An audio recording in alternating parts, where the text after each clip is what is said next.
Hola, muy buenos días a todos los que nos acompañan hoy en este segundo café de la Fundación Libre Socialdemócrata Juntos.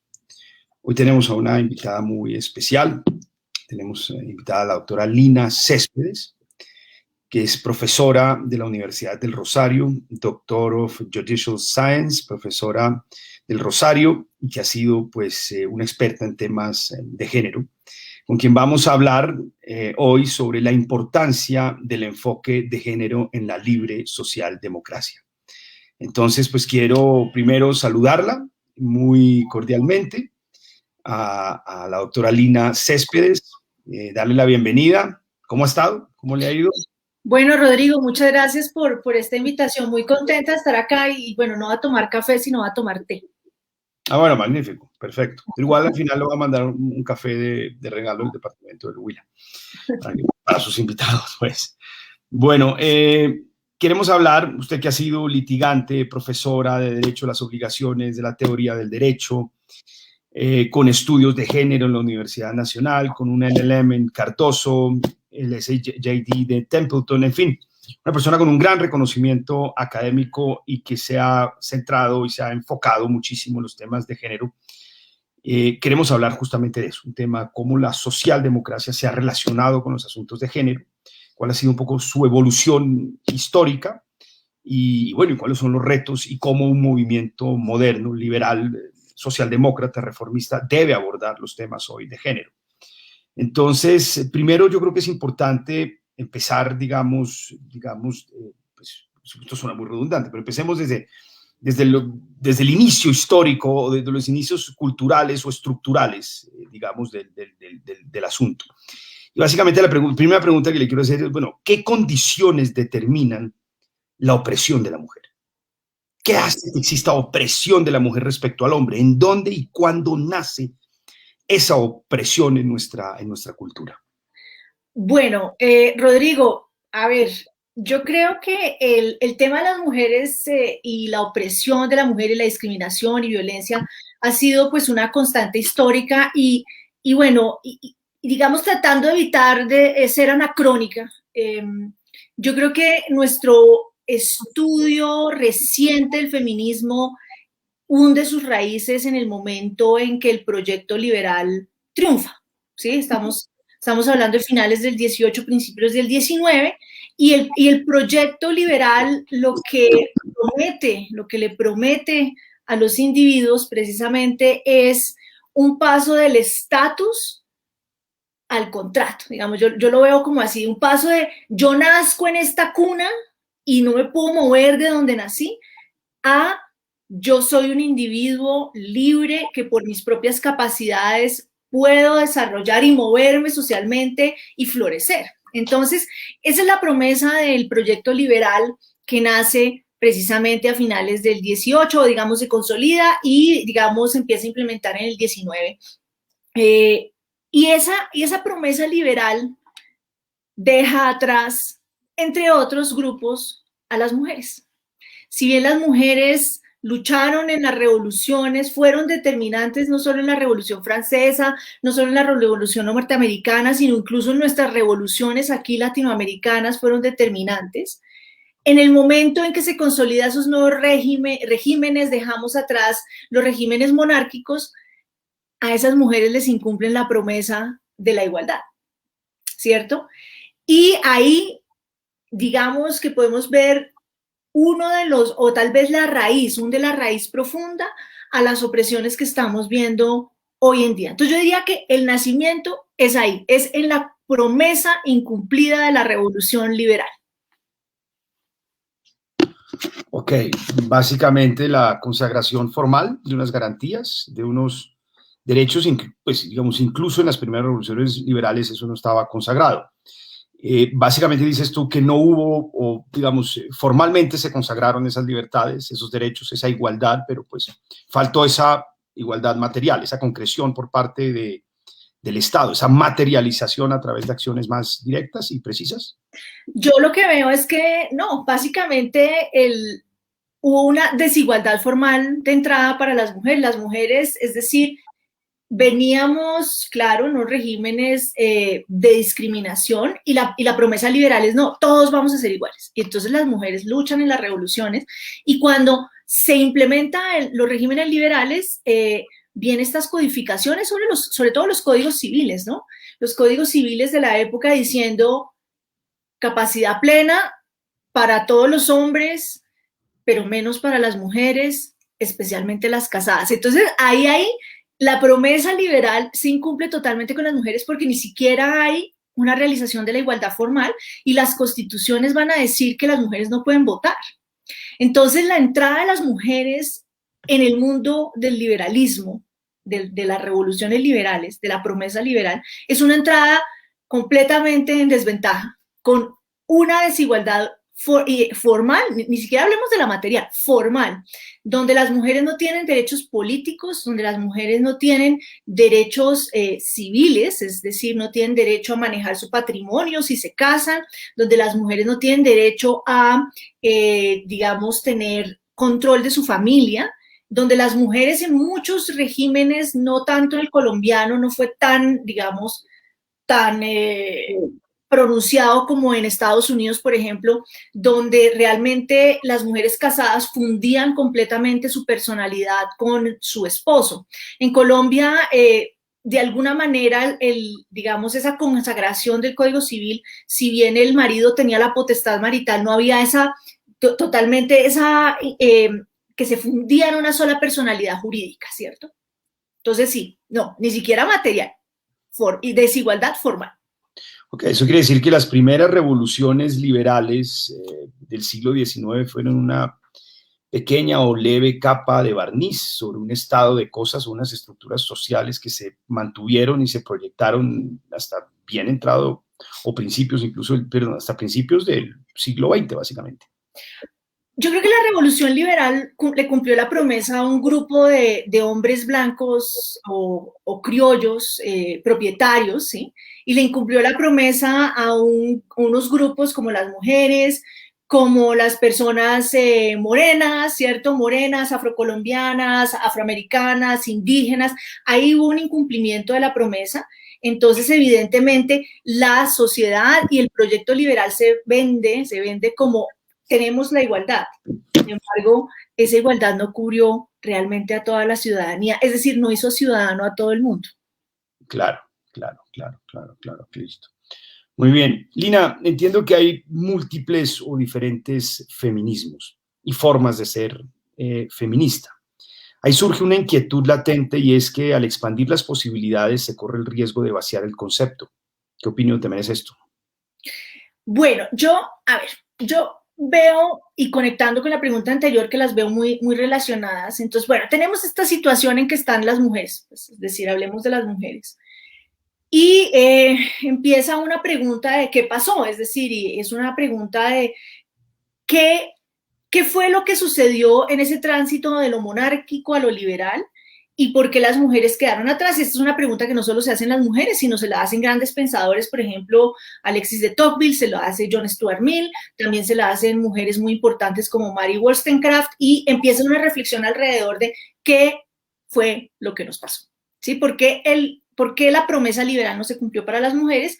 Y entonces se empieza a tratar de entender por qué en el caso de las mujeres tenemos como ese ciclo de la profecía autocumplida. Es decir, no, es que las mujeres no pueden estar en la política porque es que son muy sensibles. Entonces las personas, digamos, los pensadores empiezan a decir, no, a ver, vamos a tratar de ver por qué hay aquí una profecía autocumplida y empiezan a emerger unas teorías respecto de dónde nace la opresión de las mujeres realmente, más allá de lo que pasó en las revoluciones liberales, y ahí empiezan a surgir múltiples tendencias, múltiples formas feministas, teorías feministas que empiezan a tratar de entender dónde se genera realmente esa discriminación, esa opresión, esa violencia en contra de las mujeres. Y yo creo que eso tiene un momento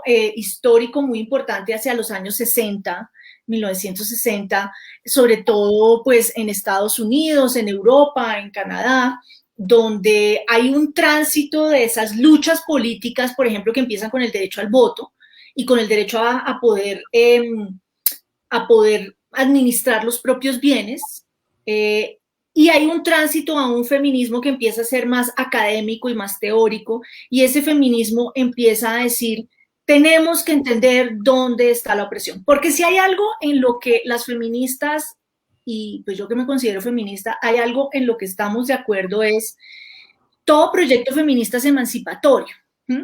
Y todo el proyecto feminista tiene un fin último, y ese fin último es lograr que el sexo como una característica no se convierta en un factor de discriminación, es decir, que ese factor no sea interpretado socialmente para quitarme derechos o para darle más derechos a alguien, etcétera. Entonces, ese fin último está ahí. La pregunta es, ¿por qué se convierte lo femenino o lo masculino en marcadores para precisamente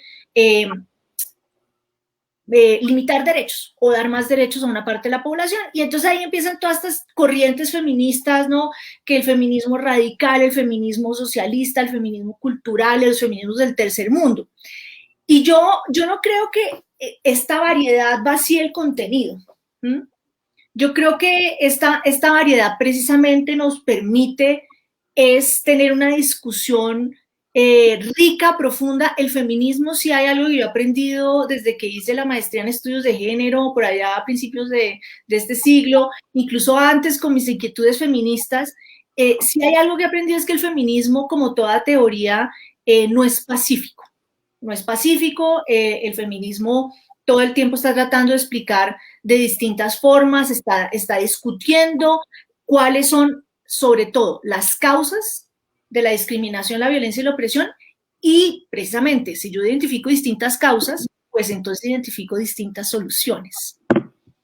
Entonces yo creo que la gran variedad está en causas y soluciones, y esas causas y soluciones creo que enriquecen el debate. Puede ser complicado cuando tenemos teorías feministas que son totalistas, es decir, estructuralistas, que dicen, esta es la única causa de la opresión que hay en el mundo, ¿no? Muy en la frecuencia de un marxismo, ¿no? Que son teorías que pretenden explicar el todo. Entonces, bueno, puede haber dilemas ahí, pero yo no creo que la diversidad vacíe el contenido. Yo creo que llama es al estudio. Ok. Una diversidad con grandes fundamentos. ¿Y qué opina usted sobre esa afirmación que hizo un reconocido funcionario según la cual el capitalismo ha sido el mayor aliado del feminismo? ¿Aliado o no aliado? Aliado. Bueno, eso depende un poco de, a ver, de nuevo. Por ejemplo, a ver, hablemos de las distintas corrientes feministas, que a mí me parece que es como un sitio para comenzar. Entonces, por ejemplo, las feministas liberales, ¿sí? Las que se llaman las feministas liberales, precisamente ven que el origen de la discriminación y la opresión está en la desigualdad formal. Entonces, si uno es un feminista liberal, obviamente estas son simplificaciones, pero bueno, si uno es una feminista liberal, entonces uno ¿qué quiere? Que en la ley se quiten cualquier distinción, entonces que se le dé el derecho al voto a las mujeres, que lo que acaba de pasar en la Corte Constitucional, que quiten del ordenamiento jurídico, por ejemplo, esas restricciones a que las mujeres trabajen en las canteras profundas, ¿sí? Pues ¿cuáles? Y eso pues seguimos sacando cosas así del código, por ejemplo, el Código Sustantivo del Trabajo, que no podían trabajar de noche, etcétera. Entonces, una feminista liberal dirá, ese es mi proyecto, ¿cierto?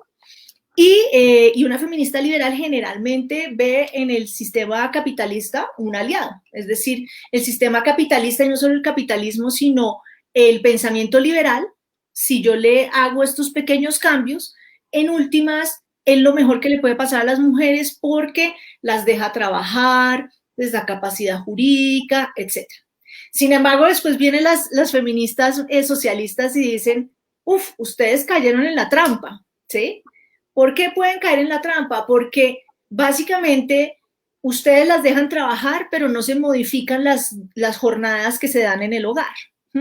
Entonces, ahí vienen las críticas al capitalismo. El capitalismo tiene, por ejemplo, que tener más claro qué pasa con la economía del cuidado. Entonces ahí vienen estas feministas y dicen, es que ese capitalismo clásico solo entiende que mercado y economía, ¿no? Es lo que se hacen transacciones por bienes y servicios por un precio determinado fuera de la familia, y que lo que pasa en la familia es otra cosa, y que lo que hacen las mujeres en el hogar, eso es amor, cuando en realidad las feministas marxistas o las feministas socialistas van a decir, no, es trabajo. Entonces, Claro. depende de donde uno se pare, uno puede decir, el capitalismo es el aliado, o el capitalismo también puede ser, no diría yo un enemigo, pero puede ser también parte del problema tal y como está planteado. Veo, claro. Entonces, sí, ok, si estamos, digamos, saliendo, digamos, en la misma línea de capitalismo y feminismo, podríamos entonces hablar de la llamada interseccionalidad, es decir, de la interseccionalidad de diferentes tipos de opresión por raza, por género, por sexo y por clase social, o por nivel de ingresos. Y hay grupos sociales pues, que están más oprimidos que otros, es decir, puede haber una mujer oprimida, pero por supuesto estamos hablando de que la mujer rica, blanca, tal vez no tanto. ¿Qué opinas de esto? Bueno, me parece muy, muy importante esa pregunta. Tal vez tal vez los desarrollos más interesantes recientes del feminismo, y digo recientes, hace 40, 50 años o 40 años, vienen precisamente de una crítica a que el nacimiento del feminismo de los 60 es un feminismo eminentemente blanco y burgués, ¿cierto? Entonces ahí está ese libro que a mí me encanta, pero yo sé que tiene muchas críticas, que es el libro de Betty Friedan, que se llama La mística femenina, de Feminine Mystique, que habla, por ejemplo, de estas mujeres que están aburridas en los suburbios. Si alguien se vio Mad Men, sabe de qué estoy hablando, ¿no? Estas mujeres que viven en los suburbios en Estados Unidos se quedan en su casa completamente bien vestidas, hacen la comida, hacen el postre, esperan a sus maridos cuando llegan del trabajo, y entonces ella escribe un libro diciendo estas mujeres están aburridas, pues porque ella era una de esas, ¿sí? Y el feminismo es para que salgan del hogar, etcétera. Y entonces vienen las de los feminismos negros en Estados Unidos, los afroamericanos, una persona como Bell Hooks, que también es muy buena, y le dice, oye tú, mujer burguesa blanca, tú estás diciendo que tu problema es que no trabajas cuando nosotros, mujeres afroamericanas, estamos trabajando desde la fundación de esta nación o antes como esclavas, ¿sí? Es decir, nuestro problema es otro. Entonces, realmente el tema de incluir distintas perspectivas en el feminismo también permite que veamos la interseccionalidad, y que no existe la experiencia única y universal de una mujer como un estereotipo, como no la existe de ningún hombre, ¿sí? Sino que está atravesada precisamente por la autoidentificación o identificación racial y étnica, también está cruzada por su orientación sexual e identidad de género, está cruzada por la clase, aunque la clase ahora pues podemos hablar cómo las feministas han criticado el concepto de clase, en la medida en que dicen que no explica mucho realmente la experiencia de las mujeres, sino que se debían buscar otras categorías, por ejemplo, como trabajo en vez de clase. Y precisamente, y también tiene que ver con lo colonial o lo neocolonial, y es una mujer que está en el norte global, no puede comparar su experiencia con una mujer incluso blanca o criolla que está en el sur global. Entonces la interseccionalidad es muy importante, y ahí yo creo que el peligro, más bien la advertencia, es cómo lograr seguir teniendo una reflexión feminista sin volver esto como atomizarlo, o volver esas categorías de interseccionalidad como una lista de mercado, ¿no? Tenemos que estudiar las mujeres, pero las mujeres según la raza, según no sé, sino que realmente sean intervenciones significativas que tengan en cuenta esas variables. Yo creo que hay una variable importantísima hoy en día que pocas veces entra en la lista del mercado, pero que cada vez más entra en la lista del mercado, y que se llama ciclo de vida. El ciclo de vida. Yo no puedo comparar la experiencia de una mujer como yo, es decir, que está en sus 40, con una mujer que está en sus 80, ¿sí? Así estemos en la misma clase social, así tengamos la misma educación, así seamos mestizas, etcétera. Estamos en momentos de la vida distintos, y nuestros retos en términos de derechos son distintos. Ya, muy bien. Bueno, algunos de los principales movimientos políticos que han incorporado en sus agendas las banderas feministas son justamente los movimientos socialdemócratas. Eso lo hemos visto en Europa, pero también lo hemos visto en Australia. Y esto en particular en materia de equidad salarial e igualdad en materia electoral, es decir, una agenda, digamos, muy material. Eso ha sido, digamos, o fueron los partidos que pusieron estos temas en la agenda en la segunda mitad del siglo XX. ¿En qué se están quedando cortos los partidos socialdemócratas? Sobre todo ahorita de cara a un renacer socialdemócrata en la academia, en la política, en el mundo. ¿En qué se quedaron cortos? ¿En qué se están quedando cortos en donde hoy tengan, digamos, vigencia estos movimientos? ¿Y qué podríamos hacer justamente para aportarle a la socialdemocracia colombiana temas que enriquezcan esta agenda? Bueno, yo veo varias cosas, pero yo quisiera realzar una, y es realmente, aunque hemos criticado no solo las feministas, sino pues, no, es decir, desde distintas orillas, tanto del activismo político como de la academia, hemos criticado la división público-privado. Ahí está, no hemos podido deshacer esa división, y yo creo que en la pandemia sí que quedó evidente. Las mujeres, evidentemente, pues uno de los triunfos es la incorporación de las mujeres en la fuerza laboral. Sin embargo, ¿cuál fue el precio? El precio fue, tal vez, dos dimensiones tiene ese precio. Uno, las dobles o triples jornadas. O dos, yo tercerizo el trabajo doméstico y de cuidado en una mujer que está en una condición peor que yo, ¿sí? Y entonces la contrato, y aunque el Estado ha hecho muchísimo por lograr formalizar esas relaciones con las empleadas domésticas y las empleadas que cuidan niños, sigue estando en un estado pues de mucha precarización. Hay, por ejemplo, y eso tiene múltiples dimensiones, no solo es asegurarle los salarios, no solo es asegurar las prestaciones. Hay una investigadora que a mí me gusta mucho, que además me enorgullezco de que es mi amiga, que se llama Valentina Montoya, que tiene una investigación además de los múltiples obstáculos que enfrentan las empleadas domésticas en Colombia. No solo es que tengamos formalización, sino, por ejemplo, tiene que ver con el diseño de las ciudades y cómo las ciudades están pensadas para que estas mujeres que viven tan lejos pasen horas y horas en los sistemas de transporte para poder llegar.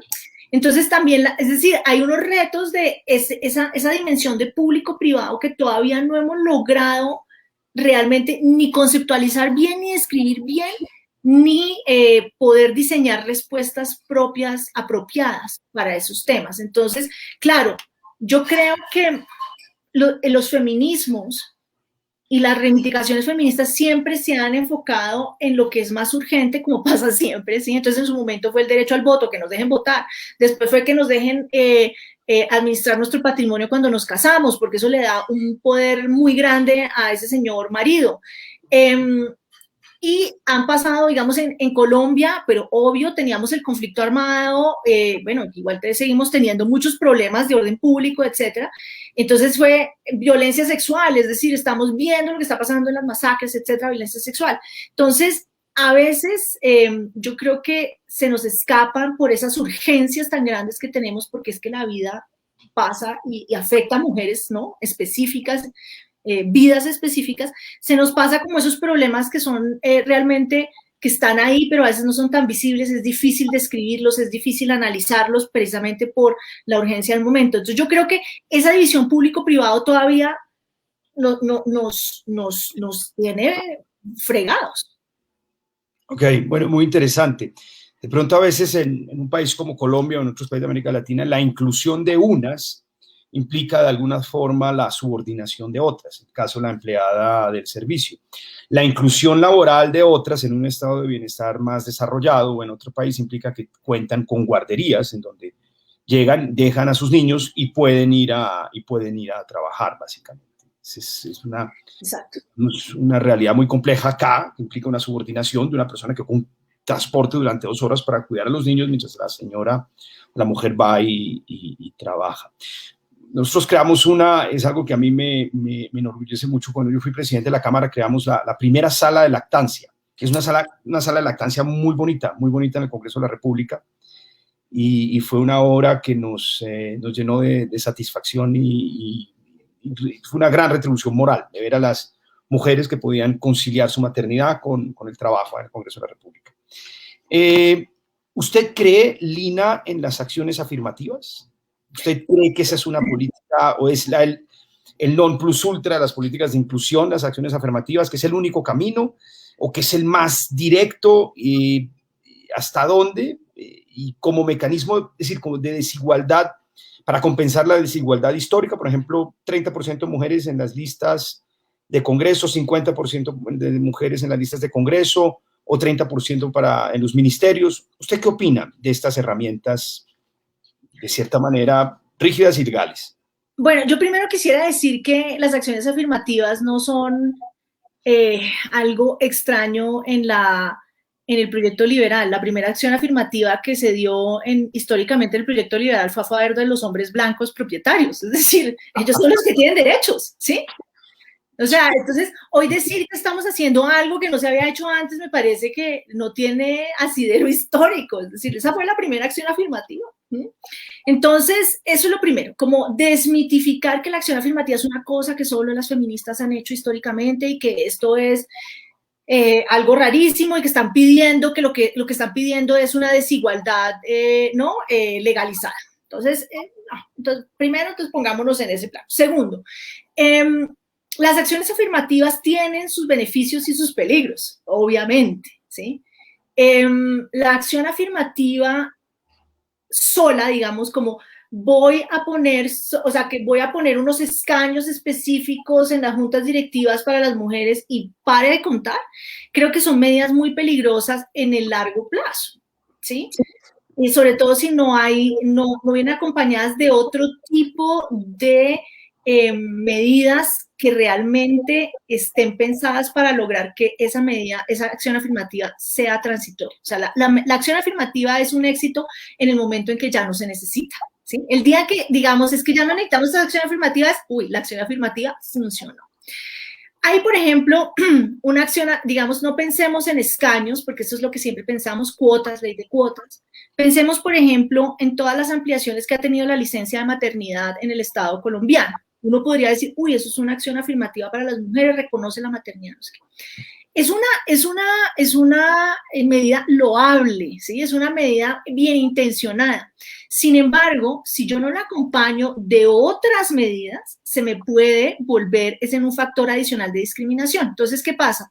Hay un estudio, otra mujer que admiro mucho, académica, que se llama Natalia Ramírez, ella es profesora de la Universidad de los Andes, hizo un estudio, tiene un artículo muy bonito de licencias de maternidad. Y ella dice, no es que la licencia de maternidad sea mala, no, la licencia de maternidad es una acción buena. Sin embargo, si no tenemos, por ejemplo, un Ministerio del Trabajo que sea realmente fuerte en hacer valer la licencia de maternidad y que no haya discriminaciones al respecto, pues la licencia de maternidad se vuelve en una excusa para los empleadores para decir, esa mujer me sale muy cara porque está en edad reproductiva, si bien esto no lo pago yo todo completamente directamente, lo que pasa es que me toca después entrenar a otra persona, etcétera.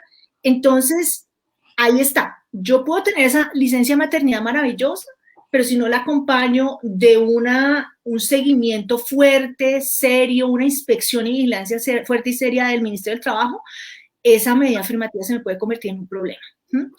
De nuevo, si vamos a poner, por ejemplo, en las juntas directivas, que creo que ahora no he leído bien la normatividad, pero en Argentina que están diciendo que las juntas directivas tienen que tener no sé cuántas mujeres, etcétera. Si eso lo hiciéramos en Colombia, bueno, excelente, maravilloso, pero si yo no lo acompaño realmente de medidas que me garanticen que las mujeres tengan la formación adecuada para aspirar a sus puestos en las juntas directivas, si yo no lo acompaño de medidas donde el mercado y el Estado ofrezca los servicios de cuidado necesarios para que las mujeres puedan tener esas carreras, pues de nuevo se me puede convertir en un instrumento que dañe, o más bien que sabote de alguna manera la causa feminista. Entonces, y yo sí creo que las acciones afirmativas tienen que ser evaluadas periódicamente para ver cómo están funcionando y realmente qué cosas hay que mejorar. Ok, podrían ser medidas experimentales de alguna manera. una legislación experimental sujeta a evaluación, ya, muy interesante. Claro, sí, me llamó mucho la atención el comentario que hacías, por ejemplo, sobre la extensión de la licencia maternidad, que ha sido un debate con el que nos hemos encontrado en el Congreso de la República, respecto del cual es incluso a veces difícil asumir posiciones, digamos, objetivas, porque pues hay un debate acalorado y se corre el riesgo de ser estigmatizados cuando se hace un comentario como el que tú muy bien mencionas. Yo estoy totalmente de acuerdo. El temor respecto al impacto que pueda tener, digamos, una extensión no monitoreada, no regulada por parte de la inspección laboral, que es justamente lo que no hay en Colombia. Aquí la inspección laboral fue desmantelada prácticamente en los últimos 30 años, pueda tener un efecto incluso discriminatorio ya en la inclusión en el mercado de trabajo, que es una gran preocupación. Alguna vez le escuché a Florence Thomas que los hombres no podían ser feministas porque no podíamos entender lo que era pues ser mujer y su opresión. ¿Usted cree que los hombres podemos ser feministas? Sí, o sea, eso sí, completamente. Eso es una discusión. De hecho, yo doy un curso que abrimos recientemente en el Rosario con unas colegas. Hicimos un núcleo de profundización en género y derecho para el pregrado, y estoy muy contenta porque muchos estudiantes, tanto hombres y mujeres, han manifestado interés. Y tuvimos ese debate esta semana, el lunes, lo hicimos. Y entonces, que si los hombres pueden ser feministas. Este debate salió alrededor, no necesariamente de esa pregunta, sino salió alrededor de un artículo que leímos sobre feminismo indígena, que lo escribe una mujer que no es feminista. Entonces, ella todo el tiempo en el artículo está diciendo: yo no soy indígena, pero me gusta este tema, lo conozco, he trabajado con grupos indígenas, etc. Entonces, yo sí creo que los hombres pueden ser feministas. Yo creo, primero, por dos cuestiones, una cuestión muy práctica y otra cuestión que tiene que ver con la misma experiencia, o más bien con la misma aproximación a qué es el sexo, ¿sí? Entonces, si yo estoy atada a una concepción de que el sexo es biológico y que yo nazco mujer, mejor dicho, desde que me sacan del vientre de mi madre soy mujer y ya así fue y vengo formateada para ser mujer, uno diría: uy, sí, la experiencia de las mujeres es única, irrepetible, no la pueden tener los hombres. Sin embargo, la construcción del sexo y el género no es así. Realmente la socialización es muy grande, realmente. Desde el momento en que, bueno, ahora tenemos las ecografías, los exámenes de sangre, pero a mí me gusta el cuento de cuando el médico saca al muchachito, la muchachita, y dice: es hombre, es mujer, ¿sí?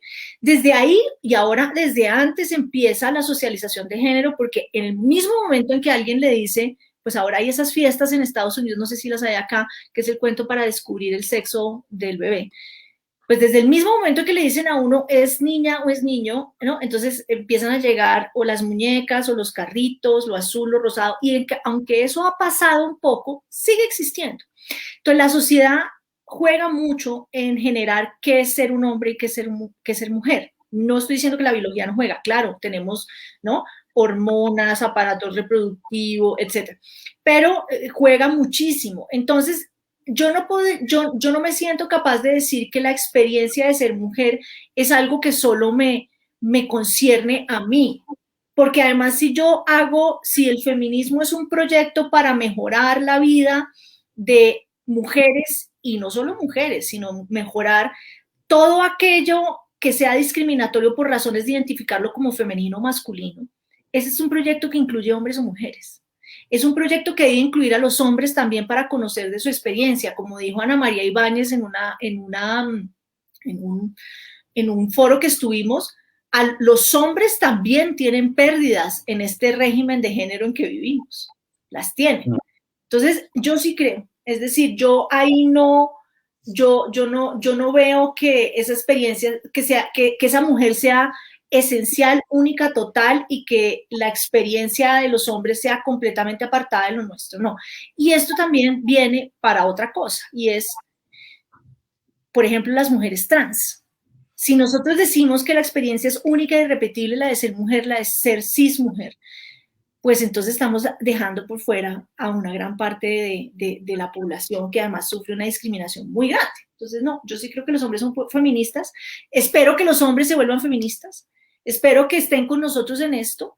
Y además, eso sí espero, que digamos, algunas veces el miedo que tienen algunas feministas, incluso lo han expresado algunas colegas mías, estudiantes, etcétera, es que entonces ahora los hombres se apropien del feminismo. No, espero que realmente los hombres que se unan al feminismo hagan, digamos, un trabajo concertado con las feministas y que no vengan a buscar protagonismos, que yo creo que ahí es donde está el miedo de las feministas. Dos discusiones muy álgidas que surgen un poco de este último punto tienen que ver básicamente con la discusión respecto de los o las transgénero. ¿Cuál es tu opinión al respecto? ¿Cuál crees que debe ser la evolución, por ejemplo, en el derecho civil o en las relaciones civiles? ¿Cómo abordar este asunto desde la socialdemocracia?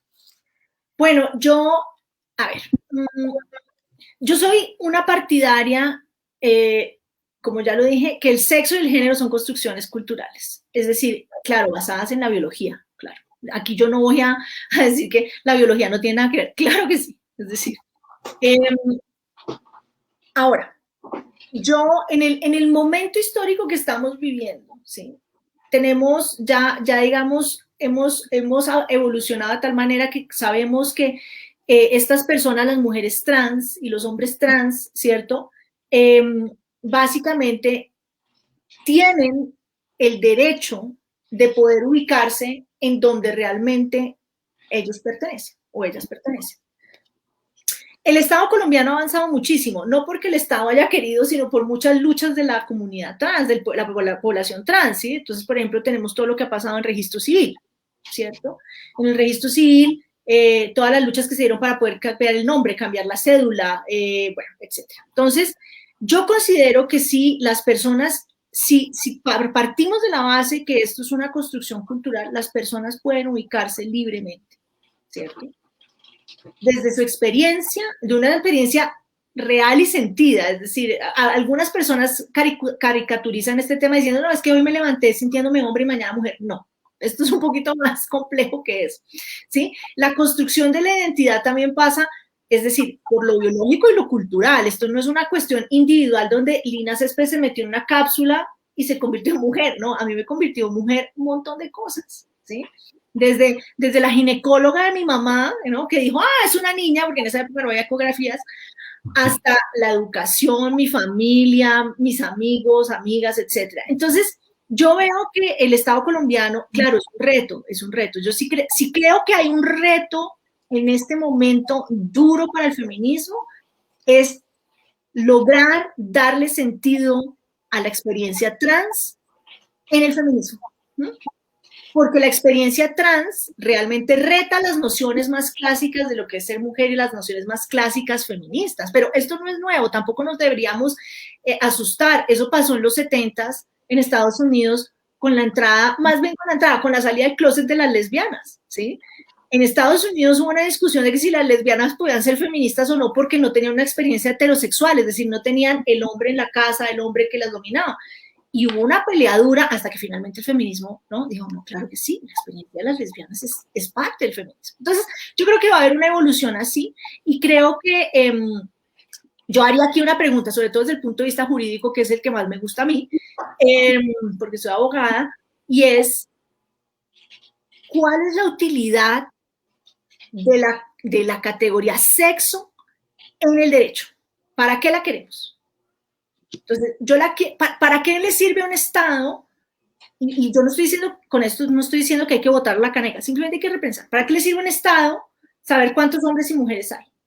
Porque hay que hacer políticas públicas distintas, hay que saber, por ejemplo, si el desempleo afecta más a hombres y mujeres. Listo, para ahí nos sirve la categoría. Pero la categoría nos tocó votarla a la caneca cuando fue el derecho al voto. La categoría era utilizada para quitar el derecho al voto a las mujeres, entonces la sacamos. Entonces yo creo que esa categoría sexo hay que tener muy claro en dónde la utilizamos y con qué propósitos. Y cuando vemos que la estamos utilizando con propósitos que pueden ser discriminatorios, ahí viene la advertencia. Ojo con ese uso. Una mente conservadora de pronto le respondería, pues sirve para definir la familia, sirve para definir el linaje, la línea patrilineal y para la transmisión del patrimonio. Bueno, muy bien. Familia, afortunadamente ya sabemos. No, digo yo, bravo, como conservador le diría, digamos, es No, sí, yo sé, estamos aquí en aras de... más allá de la familia tradicional nuclear, y no quiero centrar el debate en el tema, digamos, es para definir el linaje, la proyección en el tiempo de la estructura familiar, como valor de transmisión burgués, de los valores burgueses, y sobre todo de transmisión y acumulación del capital, le respondería un marxista. Claro, no, por eso yo diría, afortunadamente, digamos, primero, pues esa idea de la familia nuclear, heterosexual, etcétera, pues no me acuerdo cómo se llama esta mujer que hace este estudio en Colombia, bueno, empezando por Virginia Gutiérrez de Pineda, es decir, ella hizo el estudio de la familia en Colombia y pues se dieron cuenta que esa idea que teníamos todo romántica, ¿no? Que todo papá, mamá, hijos, pues no, es decir, lo que había era un montón de mujeres solas, con sus hijos, o había familias extendidas, ¿no? La abuela, el abuelo, la mamá o la tía. Entonces, primero, pues hay que salir como de la idea de que la familia nuclear heterosexual es la que organiza la sociedad. Segundo, yo veo que así como nosotros organizamos el parentesco como lo organizamos, pues hay otras formas de organizar el parentesco, ¿sí? Entonces, a ver, si hay algo claro, algo clarísimo, ¿cierto? Es que en Colombia, en varios sistemas de derecho en el mundo occidental, pues la madre, quien tiene el hijo, pues es la madre, ¿sí? Es decir, se presume que es la madre. Los problemas vienen es quién es el padre o quién es el otro, la otra persona que está a cargo, ¿no? De la crianza y de establecimiento del parentesco, y para eso afortunadamente hay temas de adopción, etcétera. Ahora, la tecnología nos ha planteado unos retos muy grandes al respecto, ¿no? Es decir, ¿no? Cuando tenemos el óvulo de no sé quién en el vientre de la otra persona, con la esperma de otra persona, entonces ahí hay unos retos muy grandes de cómo construir la familia, ¿cierto? Sin embargo, yo sí creo, de nuevo, la familia es un concepto cultural, ¿sí? Es un concepto que se ha acomodado en el tiempo, que el mismo modelo que nosotros tenemos en la cabeza, la familia ideal, no se cumple la mayoría de las veces en la vida real, ¿cierto? Y que esa noción de familia no necesariamente es la única que puede brindar una organización a la sociedad, ¿sí? Que organice la sociedad, ¿cierto? Entonces, y yo creo que si aquí estamos pensando en el bienestar de los niños y niñas, ¿cierto? Uno debería privilegiar claro, evidentemente la biología tiene un papel, pero también debería privilegiar los contextos que ofrecen lo que los niños y niñas necesitan para su desarrollo, que es básicamente, ¿no? El amor, la protección, la estabilidad económica, etc. Yo creo que esos son también cosas que deberían tenerse en cuenta, más allá de la heterosexualidad, la biología, etc. Muy bien, muy bien. Hay un proyecto de ley en el Congreso de la República sobre el orden de los apellidos. Y tiene dos elementos. Hay un elemento, digamos, muy interesante, y es básicamente un ejercicio de libertad. Se le permite por ejemplo, al padre y a la madre decidir en el registro del niño, de la niña, el orden de los apellidos. Que no he leído, me parece que es una expresión muy tranquila. La discusión viene, y es una discusión muy álgida, es ya sobre el punto de si hay desacuerdo. ¿Qué pasa si hay desacuerdo? Se debe imponer la línea agnática, es decir, la línea que heredamos pues, de la influencia mediterránea, los romanos, y pues más atrás la línea bíblica de transmisión de las tribus, como está en el Antiguo Testamento, o puede haber básicamente, en caso de desacuerdo, pues un tercero que resuelve este asunto, o debe haber un sorteo, como están proponiendo algunos. Ese es un tema que para mí no es pacífico de ninguna manera. Yo digo, mire, yo estoy de acuerdo con que se pueda escoger, pero no sé si uno pueda entregarle a un sorteo la definición, digamos, de una línea de transmisión de apellidos.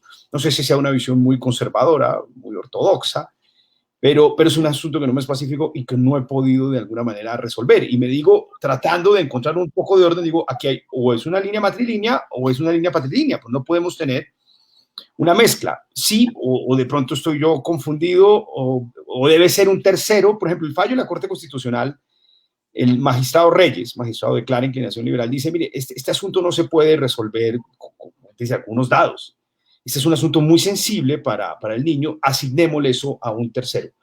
¿Tú qué opinas de ese problema, de ese dilema? ¿Y por qué no ponemos la presunción a favor de las madres? ¿Cuál sería el problema? No, estoy preguntando. Yo pienso... Estoy desprovisto de sesgo. Estoy preguntando, digamos, razones porque pues son rupturas de cosas que uno simplemente vive y nace con ellas, que esos cambios, digamos, son difíciles en un principio digamos, de entender, de asociar, porque eso es como el aire, como es un orden establecido de cosas que no siempre es evidente racionalizar. Su cambio no es evidente racionalizar. La pregunta aquí, por ejemplo, yo desde hace unos años, tal vez cuando me descubrí muy feminista o feminista finalmente, o me acepté feminista, yo uso el Céspedes Báez unido, ¿sí? Le pongo un guión y eso es, hay gente que lo critica, hay gente que dice que es muy largo, etcétera. Pero entonces uno se pone a pensar y entonces estoy usando el apellido de mi madre, que en últimas no era el apellido, sino de su padre. Es decir, no, estoy como tratando de revertir esto, pero en últimas estoy trayéndome apellidos que no eran de mujeres, es decir, que el apellido de mi abuela está perdido, ¿sí? Por ahí. Yo entiendo. Yo me haría una serie de preguntas y es... ¿Por qué? ¿Cuáles fueron las razones para darle prelación al apellido masculino? Entonces, eso tiene que ver con unas cuestiones históricas muy patriarcales. A mí el término patriarcal no me gusta casi, pero me gusta a veces más como el falocentrismo y esas cosas, la falocracia que el patriarcado, pero son muy patriarcales. Me parece que ahí sí se puede usar mucho ese término porque viene el pater, ¿sí? Y viene también de una... Mejor dicho, si uno se pone a explorar por qué el apellido del padre tiene prelación, mejor dicho, todas las razones son terribles en la medida en que es porque las mujeres por allá en Roma no tenían personalidad jurídica, las mujeres no podían heredarle a los hijos, ¿no? La línea, es decir, etcétera. Entonces, había unas razones muy complicadas. Entonces, yo estaría en contra de decir, pero por unas razones más teóricas e históricas que otra cosa, más que de conveniencia, en que si hay desacuerdo que prime el del padre. Yo diría que prime el de la madre, a ver si eso logra que las parejas negocien, ¿sí? Como acción afirmativa. Sí, que las parejas negocien, que le lleguen a un acuerdo, es decir, eso podría ser. No sé, no me convence que sea un juez, o sea, vamos a congestionar al aparato judicial para que un juez diga que el apellido de fulano y mengano, es que no me imagino además los argumentos que yo podría poner en una demanda, que sea el mío, ¿por qué?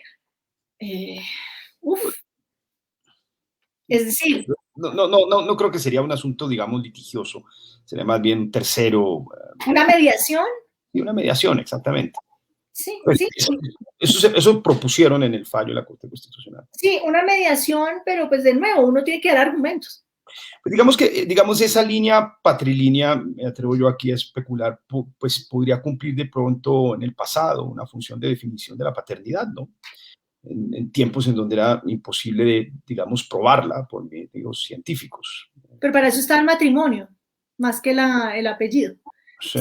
Está el matrimonio, o sea, sí, y que está el matrimonio todavía. Si yo estoy casada... Como explico yo, la línea paterna como expresión justamente el matrimonio, bueno, en otros tiempos, digamos, donde la legitimidad era, digamos, el hijo. Pues yo, pues aquí, obviamente no soy congresista, no tengo todas estas responsabilidades y debates, pero aquí, desde la academia, diría yo, y más feminista que desde la academia, porque no he estudiado el tema a profundidad, pero yo diría, ¿y por qué no más bien revertimos y le ponemos prelación a la madre? A la madre. Entonces, y con eso también uno reta una serie de supuestos que sostuvieron durante milenios el tema del apellido del padre, pero de nuevo, habría que estudiar más el tema, pero yo veo que, mejor dicho, ¿cuál es la función del apellido? Yo creo que habría que empezar a mirar el apellido, ¿cuál es la función del apellido para mí en la vida?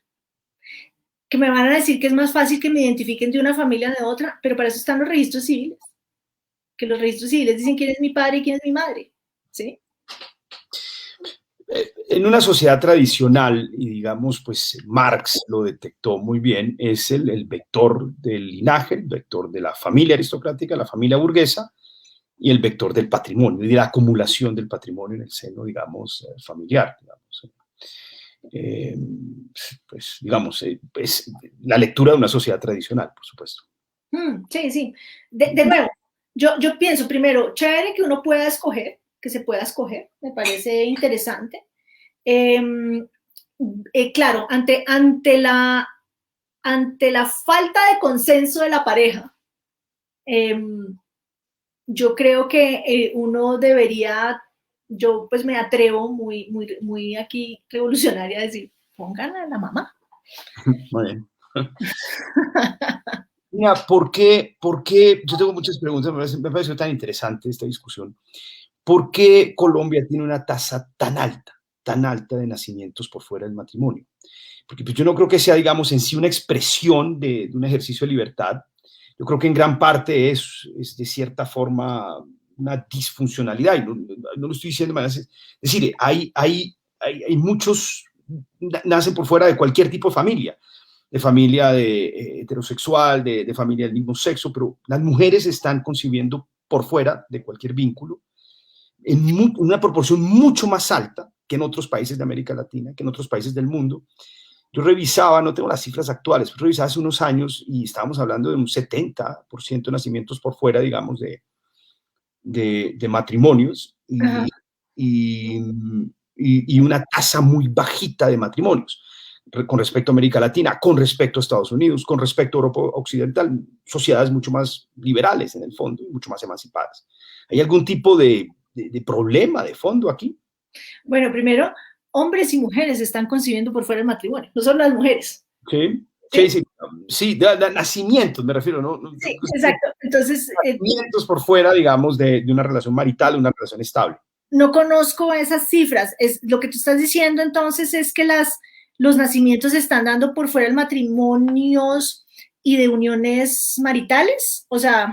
Sí, madres solteras, llamémoslo de esa manera. Ah, madres solteras. Madres solteras, exactamente, a eso me refiero. De pronto a eso no soy muy preciso en mis términos, entonces me repito para ser lo más exacto posible. Madres solteras, no me quiero referir, digamos, que conseguir por fuera del matrimonio sea una anomalía, ni más faltaba.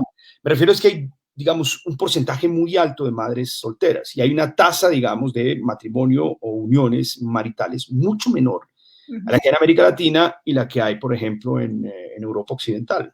Aquí bueno, yo no conozco las cifras específicamente. Yo creo que el tema de, a ver, las madres solteras. Las madres solteras son un tema, yo creo, neurálgico para una sociedad, sobre todo si esas madres solteras son muy jóvenes. Yo quisiera, pues, si digamos esas cifras hay que matizarlas también viendo la edad de esas madres solteras. Si esas madres solteras son niñas o mujeres jóvenes, tenemos un problema grave en temas puede ser de educación sexual, primero, ¿cierto? Puede ser de educación sexual, también puede haber casos de violencia de género, habría que mirar las causas, qué es lo que está pasando, pero sí hay algo que es muy importante y es la maternidad y el matrimonio tempranos son unos obstáculos muy grandes para el desarrollo pleno de las mujeres. Yo creo que ahí, el año pasado, no me acuerdo de las cifras, pero sí hablamos un poco de esos matrimonios tempranos y esas maternidades tempranas que el DANE en algún momento nos dio las cifras. Y ese es un tema, yo creo que hay que reforzar, no habría que hacer una investigación más profunda, ver las causas, pero sí creo que esto puede estar relacionado de alguna manera con temas de falta de una buena educación sexual, ¿cierto? Sí. Acceso a anticonceptivos o uso apropiado de los anticonceptivos. Y eso es un problema porque las mujeres que tienen que asumir muy jóvenes, en condiciones complejas, la maternidad, van a tener muchos problemas de ahí en adelante en su vida que se van a reflejar hasta el último día de su vida, se mueran a los 90 años, porque posiblemente esas mujeres no van a acceder a pensiones, no van a tener un trabajo formal, no van a, no, o si tienen pensiones van a ser unas mesadas bajas, etcétera. Entonces, es un gran problema. Ahora, las causas no las sé, habría que mirar, pero yo sí llamaría aquí a que se nos quite el miedo de la educación sexual. Es decir, yo creo que a todos los seres humanos, a todos nosotros, nos tienen que dar educación sexual en todas las etapas de nuestra vida, ¿sí? Desde que tenemos uso de razón, y por eso nos tienen que diseñar los contenidos. Obviamente la educación sexual que me van a dar a mí en este momento de la vida no puede ser la misma que le dan a un niño o niña, pero tenemos que saberlo, tenemos que entender tanto qué es la sexualidad hasta las implicaciones de tener unos hijos e hijas. Y yo sí le agradezco, o sea, a la vida, que yo nací en un momento de la historia del país en donde yo pude, y bueno, no solo un momento de la historia, sino tuve las condiciones socioeconómicas y educativas para poder decidir libremente si quería tener hijos o no. Yo no tengo hijos, pero para mí fue una decisión consciente. Y yo lo agradezco porque sé que mujeres de mi generación, anteriores, más jóvenes, no han tenido esa posibilidad. Lo que tenemos que lograr es que las mujeres y los hombres también puedan tomar esa decisión de manera autónoma e informada. Claro, claro. Lina, ¿qué efecto pueden cumplir, en su opinión, los modelos o los sistemas hereditarios en la conformación de modelos o formas de familia tradicional? Lo digo porque esa es una discusión que a mí siempre me ha interesado mucho. Los efectos, por ejemplo, de la libertad testamentaria en el afianzamiento, por ejemplo, de la autoridad paterna en la familia o materna. La expectativa de heredar mantiene, digamos, cohesionada la familia tradicional. Y lo digo porque en los años 50 en los Estados Unidos se hicieron estudios, 50 y 60, que básicamente equipararon al hombre con la mujer en la herencia, es decir, un sistema de libertad testamentaria, pero en donde la mujer entró a heredar o recuperar su masa sucesoral en perfectas condiciones de igualdad frente al hombre, cosa que no existió hasta los años 50. Y según algunos estudios, este fue un libro muy interesante que publicó un profesor del Instituto Max Planck, de apellido Becker, que yo creo que ha hecho uno de los estudios más completos sobre los efectos económicos y sociales de los sistemas hereditarios. Mencionaba que en Estados Unidos se hablaba mucho que esa equiparación testamentaria terminó, digamos, disparando, pero eran estudios que obviamente fueron rebatidos, pero digamos se discutió mucho en los Estados Unidos que esa expectativa de heredar terminó de alguna manera disparando la concepción de niños por fuera del matrimonio. Entonces, no sabía, no sé, habría que mirar porque al mismo tiempo por allá más adelantico los 50 se inventa la píldora y demás, ¿no? Es decir, yo creo que también hay una liberación sexual que puede estar relacionada, no sé, tocaría mirar. Yo no soy una experta en sucesiones, me fascinaría llamar aquí a mi colega Clara Cardoso, con quien dictó un curso de obligaciones y ella dicta sucesiones. No soy experta en sucesiones, sin embargo, a mí siempre me ha... Sí, no, un poco para completar, es decir, crudamente, básicamente, el hecho de que exista la libertad testamentaria, ¿no? Usted, digamos, póngase la posición, padre, el hombre, decide básicamente qué hijos heredan y en qué proporción heredan. Eso de alguna manera le permite al padre ejercer su autoridad tradicional sobre el núcleo familiar, por la sola expectativa de heredar. Si yo tengo un sistema de reparto por igual, perfectamente, de perfecto reparto por igual, del 75% de la masa sucesoral como existía aquí, pues heredo con o sin la voluntad o el beneplácito de mi padre.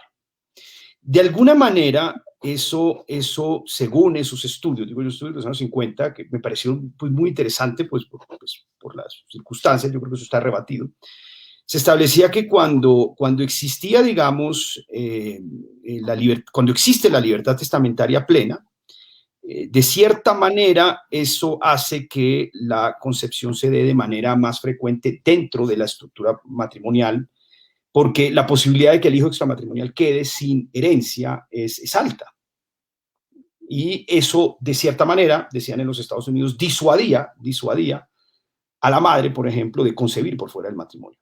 ¿Usted qué opina de estas? ¿Y el padre también lo disuadía para concebir por fuera del matrimonio? Pues, asumiendo, digamos, en la posición concreta, en el ejemplo concreto del patrimonio en nombre del padre, estamos hablando de los años 50, una sociedad más tradicional, un patrimonio más concentrado en el hombre. Ok. A ver, a mí, bueno, varias cosas. Sin ser una experta en sucesiones, aquí en Colombia, todos, por ejemplo, todos esos cambios que se hacen en los regímenes patrimoniales de la familia, porque la familia cumple varias funciones. Claro, desde que se inventó el amor, como lo conocemos nosotros a principios del 20, pues tiene que ver con la afectividad, la crianza de los niños, etcétera. Bueno, un marxista diría que es para generar fuerza de trabajo. Yo creo que uno de los retos, lo quiero dejar ahí planteado, pero algún día hablaremos de eso si tenemos tiempo, uno de los retos hoy en día es la familia como una organización del cuidado también, es decir, eso hoy en día está cambiándose o sea, no cambiándose, sino adicionándose a la familia como el afecto y el patrimonio se está, digamos, para analizar la familia también como una organización del cuidado, con sus cosas malas y sus cosas buenas. Evidentemente, yo siempre he sido muy cautelosa con todas esas reformas que se proponen a los regímenes patrimoniales de la familia, que se hacen con muy buenas intenciones, pero a veces lo que cambian son las posiciones de negociación tanto de hombres, mujeres e hijos e hijas, ¿cierto? Entonces, por ejemplo, en Estados Unidos, precisamente cuando se hizo la reforma sobre el divorcio, ¿no? Que se permitió el divorcio, ya que no tuviera causa, sino que fuera mutuo acuerdo, hay unos estudios muy interesantes de cómo los esposos de los patrimonios heterosexuales empezaron a negociar las capitulaciones y cómo las mujeres en algunos casos empezaban a quedar desprotegidas porque su poder de negociación para el divorcio pues disminuía. Antes, ¿no? Antes de, como había falta, como había culpa, de alguna manera. Entonces en el tema de las sucesiones, que digamos impacta primordialmente a los hijos o al cónyuge, o si hay porción conyugal, yo lo que diría es siempre cómo quedan los factores de negociación de las personas más débiles en la estructura familiar. Y tenemos que pensar no solo en las familias ideales de las ciudades con patrimonios medios, sino tenemos que pensar, por ejemplo, en las familias rurales, donde uno ve prácticas sucesorales informales, ¿no? Donde siempre salen perdiendo las mujeres, ¿sí? ¿Qué tal si nosotros le damos a ese señor en el campo no solo antes la informalidad, sino la formalidad de decidir a quién le da toda la tierra? ¿Mm?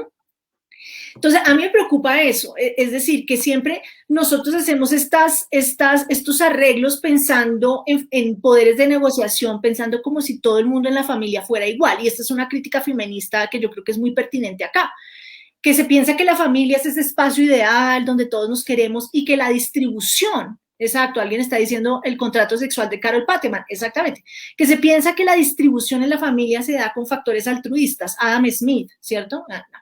Querido Adam Smith, a ti alguien te hacía la comida, como hay un libro muy interesante que dice que quien le hacía la comida a Adam Smith mientras él escribía libros. Entonces, tenemos que salir de la idea que la familia es ese lugar ideal donde todos somos iguales y donde no hay discriminación. Y por eso todas las reformas que se hagan en los regímenes patrimoniales tienen que tener como esa advertencia. Tendríamos que ver cómo funciona, digamos, cómo está funcionando actualmente y si realmente el poder de negociación dentro de la familia se incrementa demasiado para una de las personas que tiene el patrimonio, o si es mejor tener simplemente en la ley por lo menos unas asignaciones específicas que son inamovibles y que eso permite que otro tipo de arreglos se busquen por otro lado, ¿sí? Es decir, ahora, eso es cierto. Pero ahí le doy dos lecturas, porque usted puede ver, por ejemplo, las leyes más poderosas en un Estado de Derecho son las leyes sucesorales. de transmisión del patrimonio, decía Alexis de Tocqueville, son más poderosas que las leyes constitucionales porque terminan organizando a la sociedad en determinado sentido. Por eso le dedicaba tanto tiempo, por ejemplo, en la democracia en América, a hablar de los efectos de la libertad testamentaria en los Estados Unidos. Usted puede mirar darle dos lecturas a la libertad testamentaria. Puede ser una forma o una especie de guardián de la estructura de la familia nuclear tradicional, porque le da un gran poder al padre o a la madre o a quien detenga el patrimonio para preservar unida y obediente a la familia con la expectativa de heredar, cosa que no existe en un sistema de reparto por igual como el que teníamos nosotros. Es un sistema, era de los sistemas con menor libertad testamentaria, 25% de la masa sucesoral de libre asignación exclusivamente, era de los de los sistemas con menos libertad testamentaria. Nosotros, yo hice una ley, lo cambiamos, eliminamos la cuarta mejora y la volvimos de libre asignación, entonces queda un poco como quedó en Alemania, básicamente mitad y mitad. Pero al mismo tiempo, un sistema de libertad testamentaria es un sistema muy interesante digamos, hoy en la posmodernidad, si lo podemos llamar de esa manera, porque permite también las reorganizaciones familiares.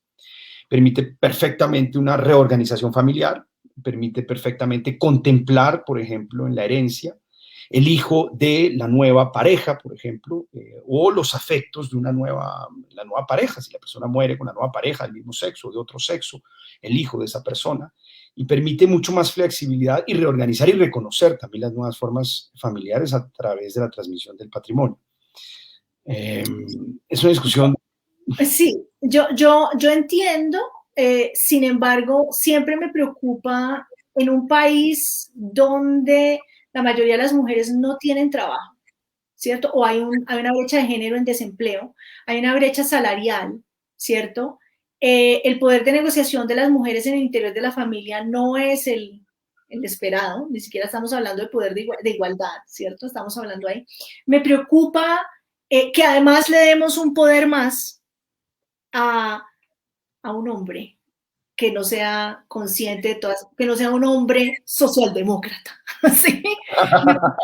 Me preocupa que las mujeres son las que pierdan ahí y estoy pensando como en los ejemplos más extremos, evidentemente, estoy pensando en un padre, digamos, un padre que tiene un poder patrimonial muy grande, ¿sí?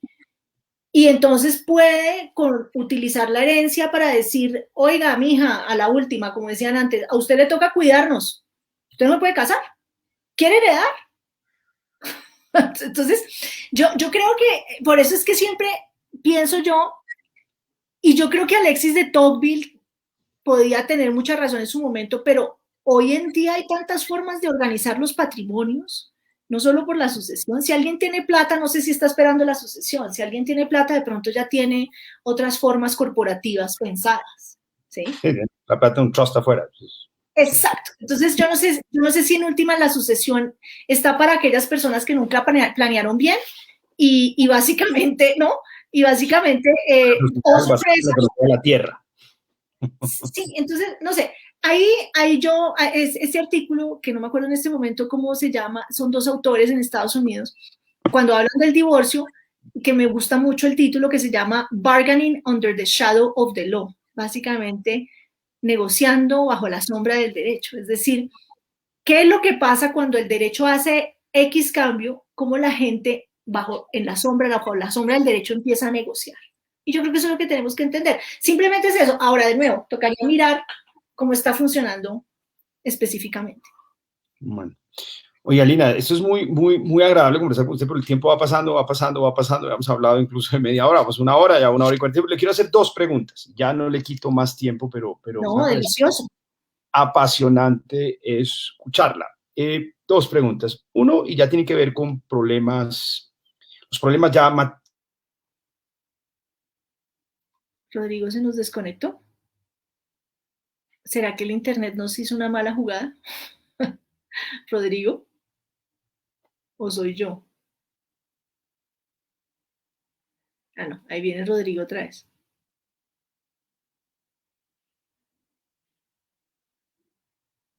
Bueno. Ay, bueno. Podríamos seguir hablando de la herencia, de la sucesión. Pero Rodrigo me tenía 2 preguntas más.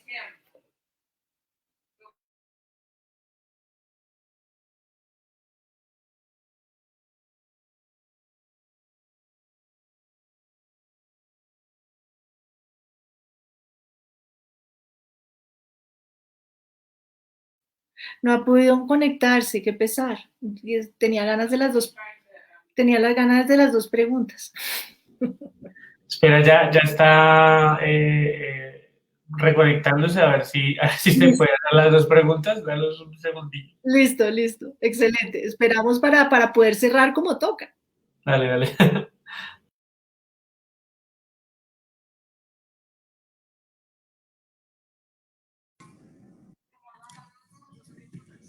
La doctora Lina. Doctor Ken Herman, ¿qué ha hecho? Sí, pero doctor. A ver, ¿qué se nos hizo, Rodrigo? Bueno, el caso es que estábamos dándole al tema de las sucesiones. Apasionante.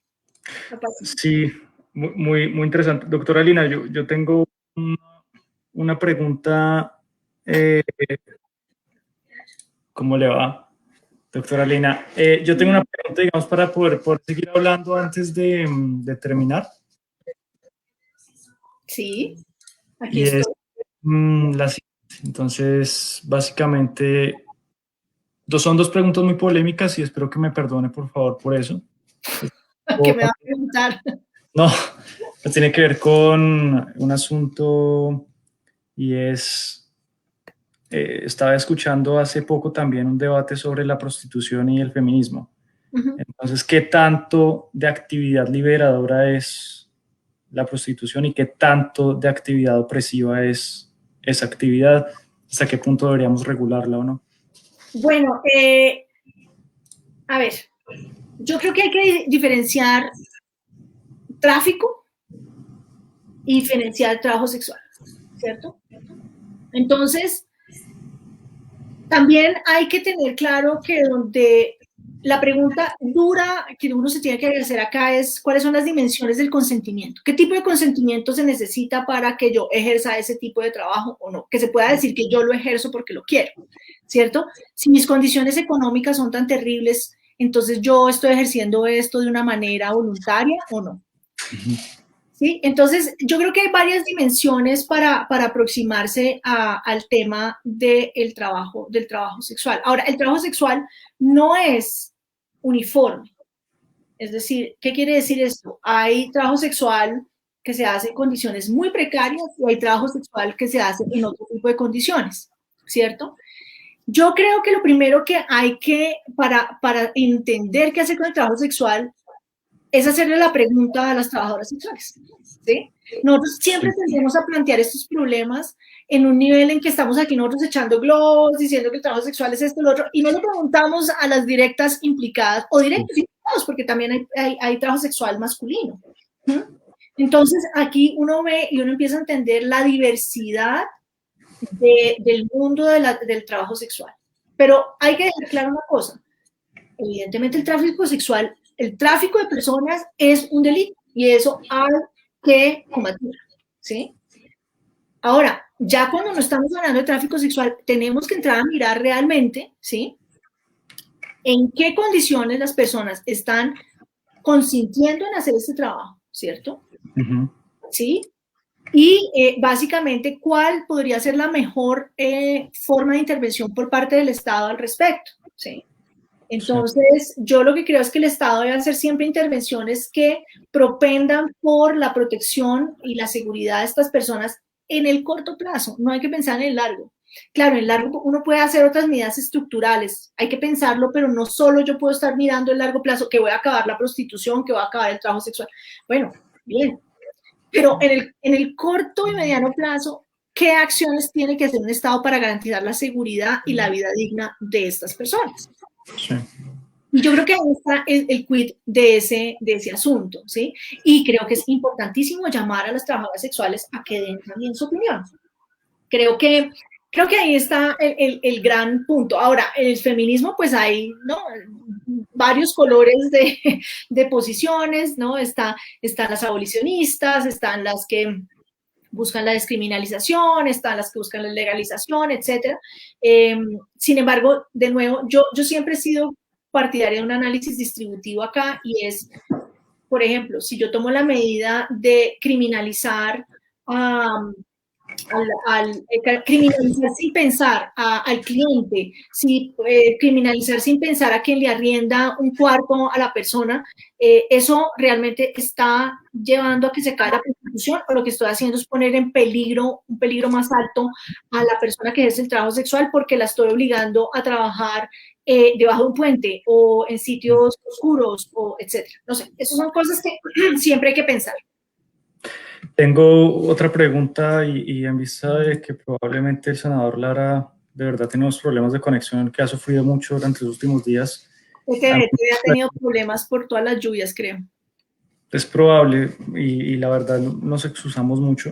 Él probablemente pues le envíe las preguntas en un formato de algún video para poderlas responder.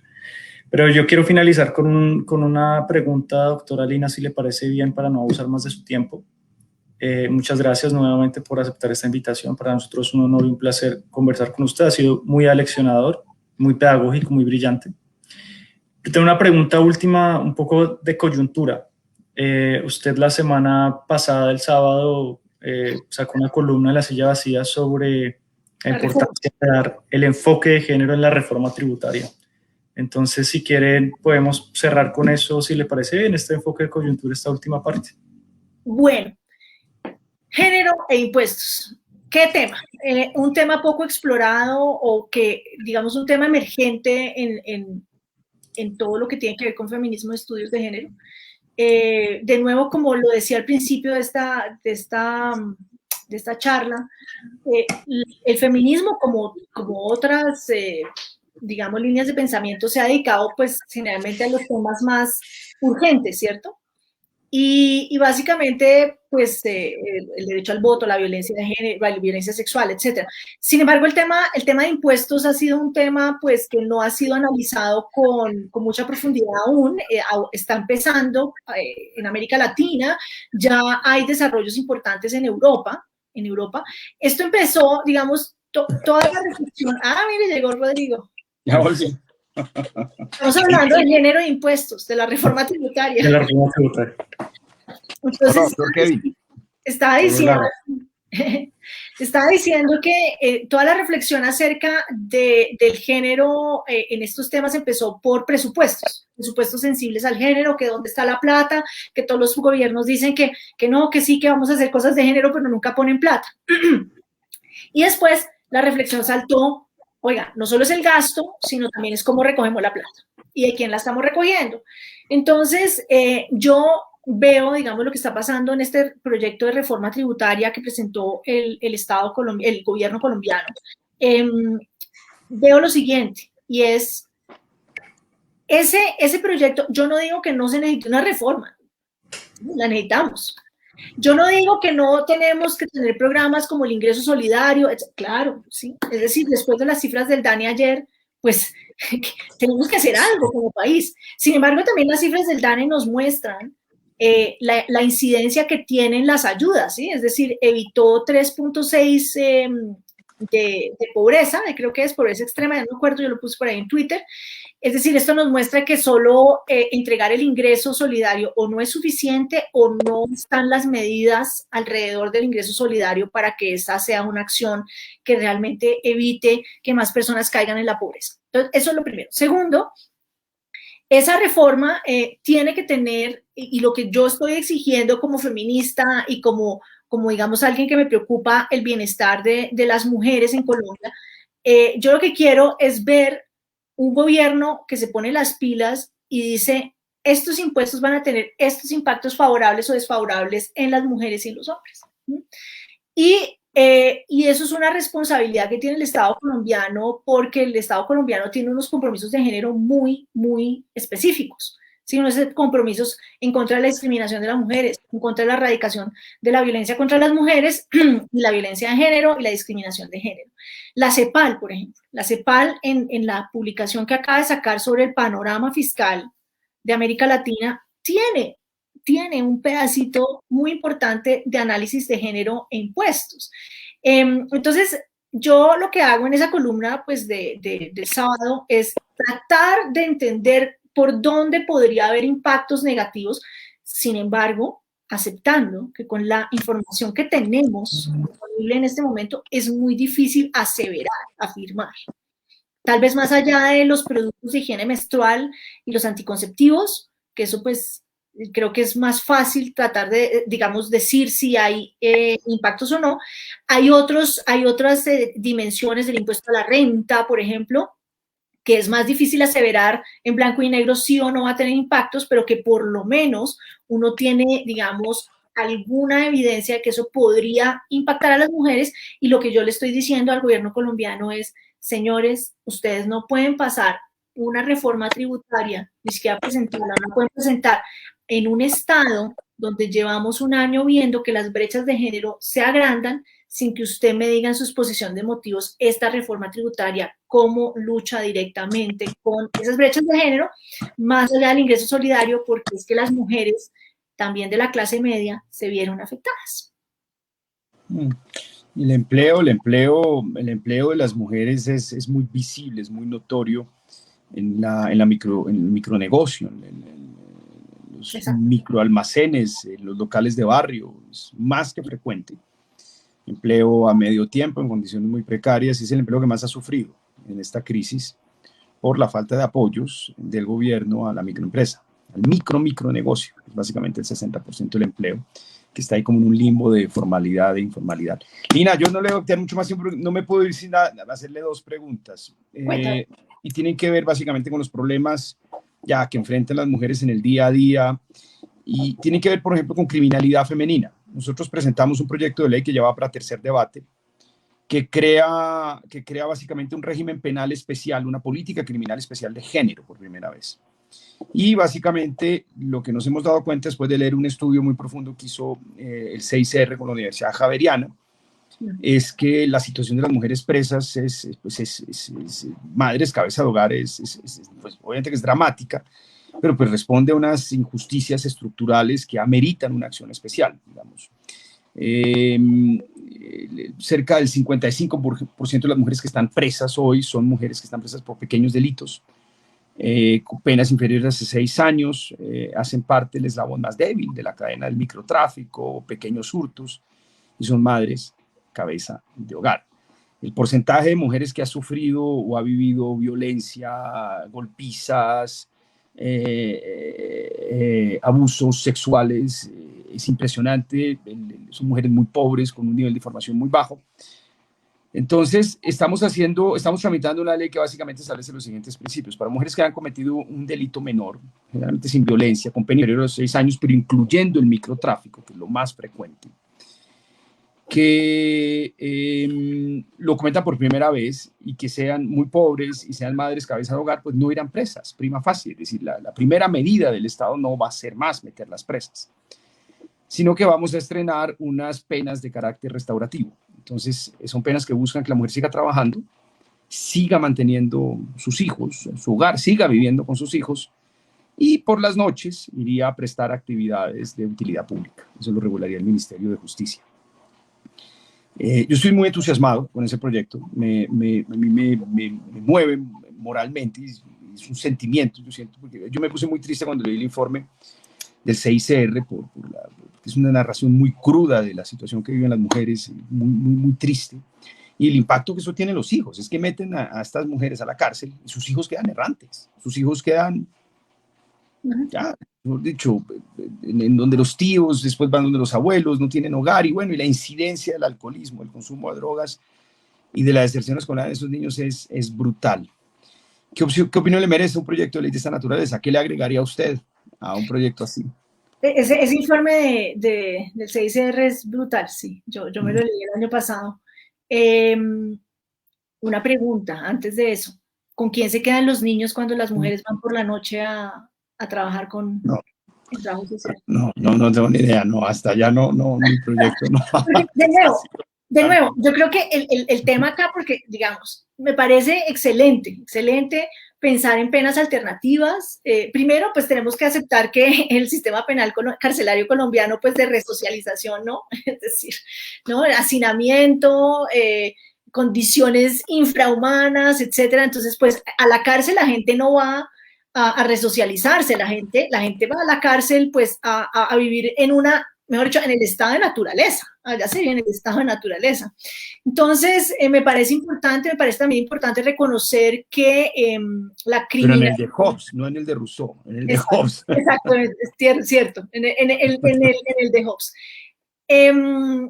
Y me parece importante reconocer, por ejemplo, en temas de microtráfico, en tema de tráfico de drogas, digamos, en dónde están la mayoría de las mujeres, en qué eslabones de la cadena están, y realmente, pues, por qué caen, ¿no? Evidentemente, en manos de, primero, por qué caen en manos de esas redes, y segundo, qué es lo que pasa cuando la persecución penal está como enfocada a sus eslabones más pequeños, ¿no? Entonces, eso es importante, me parece muy importante buscar formas en que las mujeres puedan, digamos, tener otro tipo de penas y que puedan además, yo creo que más allá, bueno, la pena es una cosa, una pena que tenga otra dimensión y que además las mujeres puedan tener la oportunidad de tener una formación para el trabajo, ¿no? Es decir, en ese informe se decía, es que aquí en la cárcel nos enseñan a hacer peluches y yo después salgo a la calle y ¿dónde vendo los peluches? ¿Sí? Entonces, básicamente yo creo que digamos, eso puede ser un gran comienzo que tiene que estar acompañado de otras medidas donde estas mujeres tengan una educación para el trabajo. Yo simplemente, a eso que usted me cuenta, que me cuenta el proyecto, yo simplemente diría, es importante que para que las mujeres no caigan otra vez en incumplimientos de la pena, pues pensar en la noche con quién van a dejar el muchachito o la muchachita, porque es posible que no vayan porque es que no, o es posible que no vayan porque el trabajo que consiguieron no las deja. Entonces, yo creo que aquí digamos, el problema es multidimensional, ¿sí? Y me parece que es una buena forma de empezar a abordarlo, pero siempre pensando que las mujeres tienen todas estas responsabilidades de cuidado. Y también creo que, ¿sabe qué falta? Yo creo que de una manera más agresiva en el buen sentido, como sistemática, y es a los operadores judiciales en general y a los operadores de ese sistema penal, hay que sacarlos porque el CICR encontró también cómo las actitudes de los jueces de penas eran a darle más duro a las mujeres porque, entonces es una mujer criminal, no puede estar con los niños, ¿no? Es decir, entonces también tiene una cuestión que ver con realmente transversalizar toda esta reflexión de género en toda la cadena de justicia, sistema penal y carcelario. Bueno, y ya la última, pero no me puedo ir sin hacerle esta pregunta ya más polémica de alguna manera. Feminismo implica que la mujer disponga libremente de su cuerpo, es un elemento, digamos, esencial o transversal a todos los feminismos. Otro elemento esencial es que de cierta forma la familia nuclear tradicional es producto de una construcción cultural, social, como lo hemos conversado ahorita, y obviamente hay un elemento fundamental para afianzar y el feminismo y la emancipación de las mujeres y tiene que ver con la disposición o el control sobre el patrimonio. Entonces, ¿por qué la prostitución habría de ser ilegal? Kevin me estaba haciendo una pregunta, cuando usted se desconectó me hizo la pregunta de la prostitución. Ok. Pero yo le resumo un poco lo que le dije a Kevin y es que hay cosas que hay que diferenciar. Una es el tráfico de personas. Eso es inaceptable, es un delito, hay que perseguir, ¿sí? Punto. Total, sí. Eso es trata, eso es esclavitud, sí. Es decir, todo lo que tiene que ver con, es decir, ahí el derecho penal tiene todo por hacer. Es decir, y eso está en el derecho penal, digamos, está consagrado. El proxenetismo. Entonces, ahora, ¿qué pasa? Yo creo que primero tenemos que salir de la idea que el fenómeno del trabajo sexual es uno. O sea, que es uniforme, que el trabajo sexual solamente es de esta manera. El trabajo sexual varía muchísimo. Hoy en día con la tecnología, pues mucho más. Hay webcamers, ¿no? Es decir, entonces yo lo que creo, le decía a Kevin, lo primero que hay que hacer es acercarse a las trabajadoras sexuales y oírlas, ¿sí? Nosotros no podemos dar esta discusión acá sin traer a las personas que están implicadas en este tema, hay que oírlas. Ahí también hay diversas posiciones, hay entre las personas que dejaron de ser trabajadores sexuales o fueron objeto de trata, etcétera, hay abolicionistas que quieren acabar la prostitución o el trabajo sexual, y hay otras que dicen, no, esto es un trabajo digno y necesitamos que el Estado, ¿no?, se comporte como toca al respecto. Yo creo que aquí hay que dejar dogmatismos al respecto. Esto es bueno o es malo. Lo que es malo es todo aquello que las personas no consienten de manera voluntaria, precisamente porque estamos en este proyecto liberal, todavía llevándolo a cabo, mejorándolo, donde no hay consentimiento, donde realmente yo no tengo ninguna posibilidad, tengo total coerción. Entonces, por eso me parece que ahí estamos, esas son como las líneas que uno no debe confundir. Ahora, respecto ya del tema de las trabajadoras sexuales que reivindican su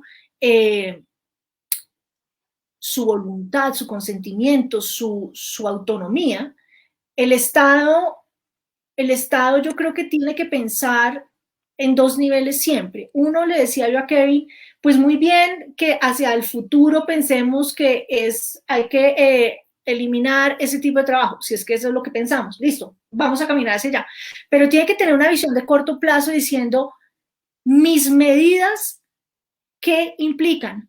Pongo en más peligro a estas mujeres por un objetivo que está allá lejos. Entonces, por ejemplo, yo decía, bueno, si vamos a criminalizar al cliente, pues, ¿no?, que esa es una de las ideas del modelo sueco. Vamos a criminalizar al cliente. Entonces tenemos que pensar, ¿eso qué implica? ¿Eso qué implica? Implica que a estas mujeres les vamos a poner más peligro si vamos a criminalizar a la persona que le arrienda un cuarto, le arrienda una casa. ¿Eso qué implica? Que las mujeres tengan que ejercer esto en sitios oscuros, apartados, etcétera. Entonces las exponemos más a la violencia, a la posibilidad de que las maten, de que las maltraten. Entonces, ahí yo creo que dejando los dogmatismos, dejando posiciones totalistas y obviamente incluyendo a estas mujeres y hombres, porque también hay hombres en la discusión, hay que pensar en los efectos de las medidas de mediano plazo y de corto plazo, y está bien que tengamos un objetivo de largo plazo, pero siempre pensando que las medidas de mediano y corto plazo tienen efectos para gente real que tiene vidas reales. Entonces, ahí ese es mi llamado. Sí, principio de realidad. Termina un poco al final arbitrando una discusión tan álgida, tan compleja y con tantos puntos de vista válidos. Querida Lina, muchas gracias. Muchas gracias, Rodrigo. Delicioso este té que me tomé aquí charlando. Oiga, yo aprovecho siempre acá para publicitar este café que le vas a llegar a su casa, que es el café que produce un amigo mío. Un café que lo produce el Huila, es un gran café, en las estribaciones del Cerro Páramo de Miraflores. Es una reserva natural muy bonita. Bueno, excelente. No me lo tomaré yo porque yo no tomo café, pero se lo va a tomar mi esposa. Bueno, muy bien, pues le va a gustar mucho. Lo produce un gran amigo mío, Germán Bamón. Se llama Zuluaga Coffee. Es un café especial, pequeños productores de la región cafetera del departamento del Huila, que es entre Gigante y Garzón, abajo del Cerro de Miraflores. Querida Lina, en agradecimiento, muchas gracias por su tiempo, por todos sus aportes, por esas opiniones tan valiosas, tan doctas, tan importantes, que nos dieron muchas luces en estos asuntos. Gracias. Excelente. Muchas gracias por la invitación, Rodrigo. Un feliz día. Gracias. Y estamos en contacto para seguir hablando de estas cosas. Bueno, muy bien. Gran abrazo, Lina. Chao, chao. Luego. Chao, chao.